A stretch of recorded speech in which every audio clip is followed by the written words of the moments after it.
ஞானானந்தமயம் தெய்வம் நிர்மலஸ்படிகாகிருதியும் ஆதாரம் சர்வ வித்யானாம் ஹயக்ரீவம் உபாஸ்மகே. அஸ்ட்ரோ டிவி நேயர்களுக்கு அஸ்ட்ரோ கேஎஸ்ஐயங்காரின் பணிவான நமஸ்காரங்கள். வாரபலன் 16/9/2024 22/9/2024 வரலும் உண்டான வாரத்துக்கு என்னென்ன பலன்கள் மேஷம் முதல் மீனம் வரை அப்படின்றத இப்போ ஒன்று பார்க்கலாம். அதற்கு முன்னாடி இந்த வாரத்தில் வரக்கூடிய கோல்சாரம் என்ன, இந்த வாரத்தில் வரக்கூடிய பயிற்சிகள் என்ன, இந்த வாரத்தில் வரக்கூடிய விசேஷ நாட்கள் என்ன, இந்த வாரத்தில் எந்தெந்த ராசிக்காரர்களுக்கு சந்திராஷ்டம் அப்படின்றத ஒன்றா வருஷப்படுத்தி பார்க்கலாம். இந்த வாரத்தினுடைய கோல்சாரம்னு சொன்னோம்னா ரிஷபத்தில் குரு, மிதுனத்தில் செவ்வாய், சிம்மத்தில் சூரியனும் புதனும், கன்னியில் சுக்கிரனும் கேதுவும், கும்பத்தில் சனி வக்கரகதியில், மீனத்தில் ராகு. இந்த வாரத்தில் அதிவேகமாக செல்லக்கூடிய சந்திர பகவான் இந்த வாரத்தில் சதய நட்சத்திரம் கும்பராசியிலிருந்து ஆரம்பித்து கிருத்திகா நட்சத்திரம் ரிஷபராசி வரலும் போகிறார்.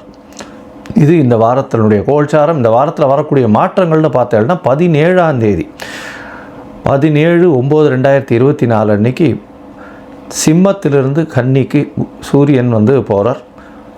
சௌரமான மாதம், அதாவது மாதம் பிறக்கிறது புரட்டாசி மாதம், கன்னியா மாதம் பிறக்கிறது. அதை தவிர பார்த்தாலேயானால் 19ஆம் தேதி 3ஆம் தேதி புரட்டாசி மாதம் 19/9/2024 அன்னைக்கு புதன் கன்னி ராசிக்கும், அதாவது மூல திரிகோண ஆட்சி உச்ச வீட்டை பெறார் புதன். சுக்கிரன் ஆட்சி பெற்ற வீட்டை ஆட்சிக்கு போகிறார், அதாவது தன்னுடைய வீடான துலாத்துக்கு கன்னி ராசியிலிருந்து துலாத்துக்கு போகிறார். அதனால் பார்த்தாலேயானால் கிரக பெயர்ச்சின்னு சொல்லும் பொழுது சூரியன், புதன், சுக்கிரன் 3 கிரகங்களும் பெயர்றது பெரிய விசேஷம். இந்த வாரத்தில் வரக்கூடிய விசேஷங்கள் அப்படின்னு பார்த்தோம்னா புரட்டாசி மாதம் பித்ருக்களுடைய மாதம்னு சொல்லக்கூடியது. ஆரம்பத்திலேயே புரட்டாசி 18ஆம் தேதி அன்றைக்கே மகாலயபட்சம் ஆரம்பம். பித்ருக்களுக்கு செய்ய வேண்டிய கர்மாக்கள் கடமைகளை செய்ய வேண்டியது.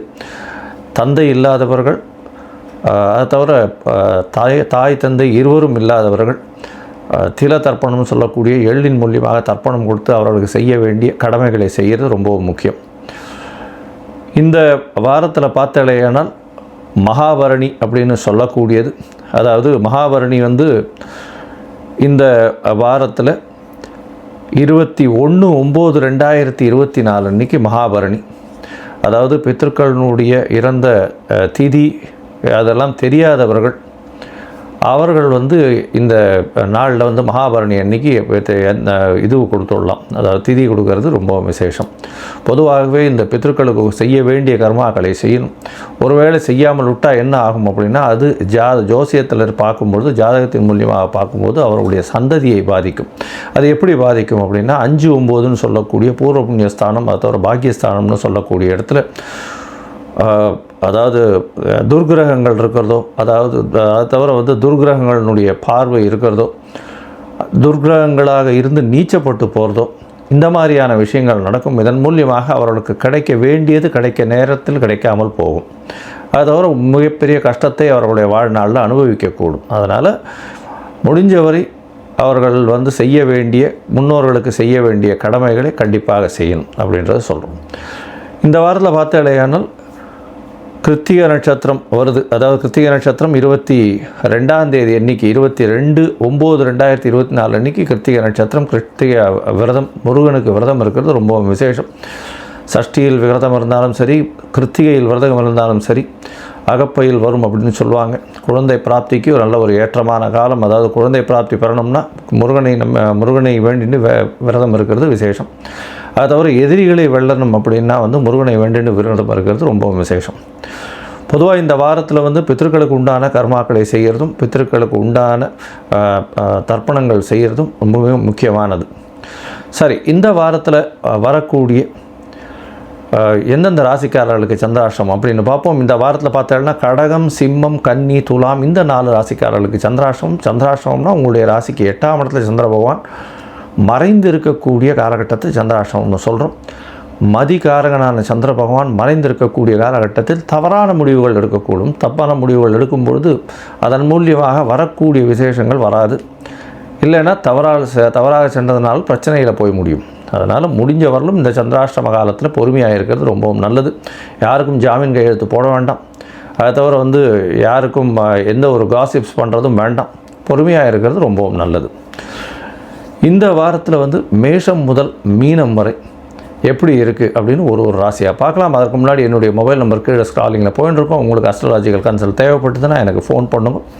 உங்களுடைய date, time, place of birth, உங்களுடைய நேம், பேரண்ட்ஸ் நேம் கொடுத்தீங்களே ஏனால் என்னுடைய கட்டணம் என்னன்னு சொல்கிறேன். அது போட்டதுக்கப்புறம் உங்களுடைய ஜாதகத்தை போட்டு அந்த ஜாதகத்தில் சந்தி இருக்கான்னு பார்த்து, அதாவது சந்தின்றது வந்து நட்சத்திர பாத சந்தி, நட்சத்திர சந்தி, பாத சந்தி, அதை தவிர லக்ன சந்தி, லக்ன பாத சந்திகள், எந்த சந்திகள் இருந்ததுனாலும் அந்த சந்தியை விட்டு முதல்ல உங்களுடைய ஜாதகத்தை போட்டு அதை எடுத்து கரெக்டாக இது பண்ணி உங்களுடைய தசாபுக்தி அந்தரம் சூக்ஷ்மம்லாம் எப்படி இருக்குன்றதை பார்த்து இன்றைய கால கோச்சார பிரகாரம் உங்களுக்கு வந்து ஏற்றமான காலகட்டம் எப்பொழுது, இல்லை இந்த காலகட்டத்தில் பிரச்சனைகளை எப்படி எதிர்கொள்ளலாம் அப்படின்ற எளிய பரிகாரத்தின் மூலியமாக இந்த உங்களுக்கு சொல்கிறேன். இப்போது மேஷம் முதல் மீனம் வரை 16/9/2024 22/9/2024 வரை உண்டான வாரத்திற்கு என்னன்னு பார்க்கலாம்.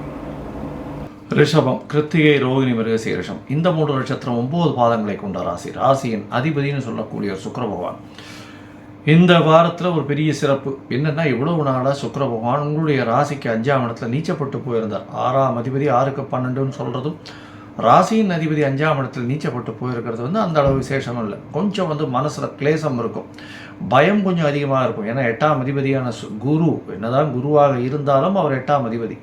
அவர் உங்களுடைய ராசியிலே உட்காந்துருக்கிறதுனால ஏதாவது தவறு நடந்துருமோ, நம்மளுக்கு பிரச்சனைகள் வருமோ அப்படின்ற ஒரு மனசு கஷ்டங்கள், மனசில் ஒரு பிரச்சனைகள் இருந்து கொண்டே இருக்கும். இந்த வாரம் உங்களுக்கு பெரிய ஏற்றத்தை கொடுக்க போகிறது. எல்லா விதமான விஷயங்கள்லையும் வெற்றி பெறக்கூடிய வாய்ப்புகள் வருது. ஏன்னா ராசிநாதன் 6ஆம் இடத்தில் ஆட்சி பெற்று போகிறார். எந்த ஒரு எதிரிகளாக இருந்தாலும் நீங்கள் சொல்லக்கூடியதை வெற்றிகரமாக செய்து முடிக்கக்கூடிய காலகட்டமாக அமைகிறது. ஏதோ பார்த்தாலும் உங்களுடைய ராசிக்கு 2-5 அதிபதினு சொல்லக்கூடியவர் புத பகவான், அவர் 5ஆம் இடத்தில் ஆட்சி பெற்று மூலத்திரிகோணம் பெற்று இருக்கக்கூடிய காலகட்டமாக இந்த வாரம் அமைகிறது. பெரிய விசேஷம். இந்த வாரத்தில் உங்களுடைய ராசிக்கு 12ஆம் அதிபதி 2ஆம் இடத்துல இருக்கிறதுனால சிறு சிறு செலவுகள் குடும்பத்துக்குன்னு செய்யக்கூடிய வாய்ப்புகள் உண்டு. பேச்சில் ரொம்ப கவனமாக இருக்கிறது நல்லது. உங்களுடைய ராசிக்கு 4ஆம் அதிபதியும் 5ஆம் இடத்துலேருந்து கேதுவோட சம்பந்தம், புதனும் கேதுவோட சம்பந்தத்தில் இருக்கிற படிக்கக்கூடிய மாணவர்களுக்கெல்லாம் நல்ல ஒரு ஏற்றம், உங்களுக்கு புதிய பதவி புகழ் அந்தஸ்து கௌரவம்லாம் வரக்கூடிய காலகட்டம் இந்த வாரம் அமைய போகிறது. இந்த வாரத்தில் பார்த்தீங்களேனால் உங்களுடைய ராசிக்கு 10ஆம் இடத்துல சனி பகவான் வக்கரகதியில் இருக்கிறது பெரிய ஏற்றம். ஏன்னா வக்கரகதியிலேருந்து கொஞ்சம் கொஞ்சமாக நிவர்த்தி ஆக போகிறார். இப்போ வந்து உங்களுக்கு 9ஆம் மாதம் ஆயிடுத்து, இன்னொரு 1.5 மாதம் தான். அதுக்கு பிறகு வந்து வக்கரகதி நிவர்த்தி ஆகிடும். அதுக்கப்புறம் பெரிய ஏற்றம் கிடைக்கக்கூடிய காலகட்டமாக அமைய போகிறது. உங்களுடைய ராசிக்கு பார்த்தீங்கன்னா இந்த வாரத்தில் உங்களுடைய ராசிக்கு 11ஆம் இடத்துல இருக்கக்கூடிய ராகு பகவான் பெரிய ஏற்றத்தை கொடுப்பார். வெளிநாடு வெளியூர் போகக்கூடிய பாக்கியத்தை கொடுக்கக்கூடிய வாய்ப்புகள் உண்டு. ஷார்ட் ட்ரிப் வெளிநாடு போயிட்டு வரக்கூடிய வாய்ப்புகள் நிச்சயமாக இருக்கும். இந்த வாரத்தில் அதிவேகமாக செல்லக்கூடிய கிரகமான சந்திர பகவான் உங்களுடைய ராசிக்கு 10ஆம் இடத்துல போய் இருக்கார். இந்த வாரத்தை ஆரம்பிக்கிறார். 16/9/2024 22/9/2024 வரலும் உண்டான வாரத்தில் சந்திர பகவான் உங்களுடைய ராசிக்கு 10ஆம் இடத்துல இருக்க புணர்ப்பு யோகம் அமையிறது. இந்த வாரத்தில் வந்து வேலையில் சற்று மனசு போகிற வேகத்துக்கு உடல் போகாது. அதனால் கொஞ்சம் ஜாகிரதையாக பார்த்து ஒர்க் லோடில் காம்பன்சேட் பண்ணுங்க, பேலன்ஸ் பண்ணுறதுக்கு பாருங்கள். அது ஒரு பெரிய விஷயம்.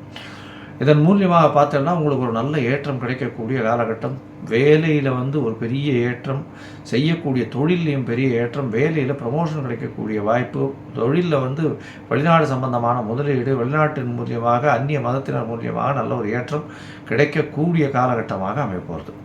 இந்த வாரத்தில் உங்களுடைய ராசிக்கு 18ஆம் தேதி கார்த்தால ஒரு 7:15 மணி வரும் சந்திர பகவான் 10ஆம் இடத்துல இருக்கார். அதற்கு பிறகு 11ஆம் இடத்துல ராகுவோட சம்பந்தத்தில் போகிற நல்ல ஒரு ஏற்றம்.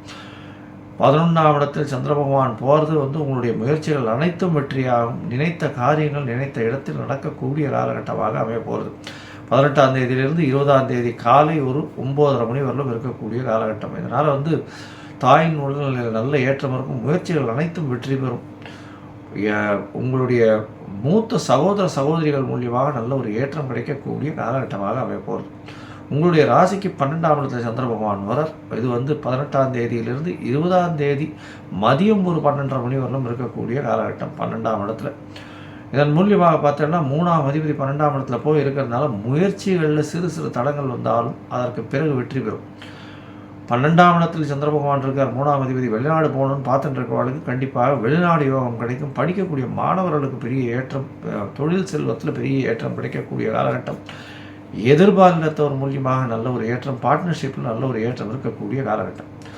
உங்களுடைய ராசியிலேயே சந்திர பகவான் வரும். அதாவது 22ஆம் தேதியிலிருந்து 24ஆம் தேதி மாலை ஒரு 4-4:30 மணி வரலும் இருக்கார். இந்த காலகட்டத்தில் குரு சந்திர யோகம் அமையிறது, அதாவது கஜகேசரி யோகம்னு சொல்லுவோம், அது அமையிறது. இது ஒரு பெரிய ஏற்றத்தை கொடுக்கக்கூடிய காலகட்டம். நினைத்த காரியங்கள் எல்லாம் நடக்கக்கூடிய காலகட்டம். என்ன இப்படி சொல்கிறீங்க அப்படின்னா, 3ஆம் அதிபதியும் 8ஆம் அதிபதியும் 2 மறைவு ஸ்தான அதிபதிகள் உங்களுடைய ராசியிலே சேர்ந்திருக்கிறதுனால எந்த காரியத்தை நீங்கள் நினைத்தாலும் அதில் வெற்றிகரமாக அடையக்கூடிய வாய்ப்புகள் நிச்சயமாக உண்டு. இந்த வாரத்தில் பார்த்தாலேயானால் கலைத்துறையில் இருக்கிறவா, அதை தவிர இந்த வாரத்தில் இந்த இந்த வளையல் இந்த மாதிரியான ஃபேன்சி ஸ்டோர் வச்சுருக்கிறவங்க, வெள்ளை நிற ஆடை, கார்மெண்ட் இண்டஸ்ட்ரி, அதை தவிர பால் பதனிடும் தொழில், இதிலெல்லாம் இருக்கிறவாளுக்கு பெரிய ஏற்றம் கிடைக்கக்கூடிய காலகட்டமாக அமையுது. இந்த வாரத்தில் பித்தர்களுக்கு உண்டான கர்மாக்களை பண்ணுறது ரொம்ப முக்கியம். அதை தவிர பார்த்தாலேயானால் இந்த வாரம் ஸ்ரீரங்கம் போயிட்டு வாங்க. ஸ்ரீரங்கத்தில் அம்மா மண்டபத்தில் போய் குளிச்சுட்டு வாங்க. அது ஒரு நல்ல ஒரு ஏற்றத்தையும் மாற்றத்தையும் உங்களுடைய வாழ்வில் நிச்சயமாக கொடுக்கும்.